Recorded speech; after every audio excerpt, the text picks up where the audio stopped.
Hello भक्तों, आज मैं श्री महापुराण के द्वितीय रुद्र संहिता का 10वां अध्याय कहने जा रही हूँ, जिसका शीर्षक है ब्रह्मा, विष्णु और रुद्र का आयु काल। परमेश्वर बोले, हे विष्णु, तुम्हारे संबंध में मेरी यह और भी आज्ञा है कि तुम सर्वदा सब लोकों में पूज्य और मान्य होगे। ब्रह्मा के बनाए लोक में कभी दुख उत्पन्न होगा तो तुम ही उसे नष्ट करने को तत्पर होगे, और मैं तुम्हारी सब कार्यों में सहायता करूंगा। मैं तुम्हारे कठिन से कठिन शत्रुओं को मारूंगा।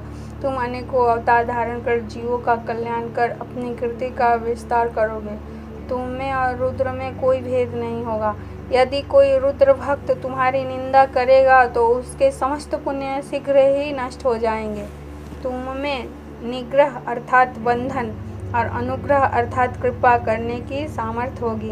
हे नारद, ऐसा कहकर मुझ ब्रह्मा का हाथ विष्णु के माथे पर धर शिव जी ने कहा कि तुम सर्वदा इनके दुख में सहायता करना। तुम सबके अध्यक्ष और मुक्ति भुक्ति देने वाले हो। तुम सब कार्यों के साधक और सबके प्राण रूप होगे। हे हरि, तुम पर जब कभी संकट आए तो मेरे इसी रुद्र शरीर का भजन करना, जो मेरा आश्रय लेता है। उसके दुख अवश्य ही दूर हो जाएंगे। जो मुझ में और तुम में अंतर जानता है वह निश्चय ही नरक में गिरता है। अब इस तीनों देवताओं के आयुर्बल को सुनो। 4000 युग का ब्रह्मा का एक दिन होता है और इसी क्रम से रात भी जानी जाती है। 30 दिन का एक महीना और 12 महीने का एक वर्ष।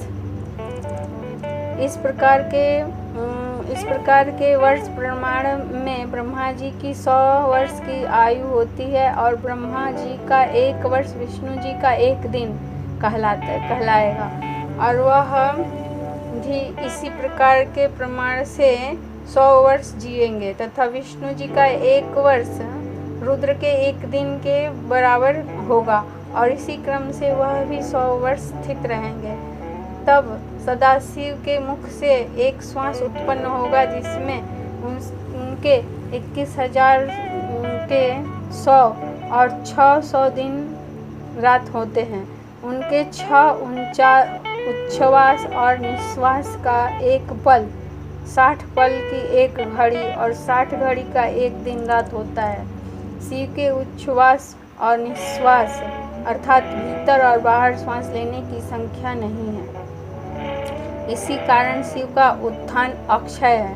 अतः तुम मेरी आज्ञा से रूप की रक्षा करते हुए अनेक प्रकार के गुणों से सृष्टि के कार्य को करो।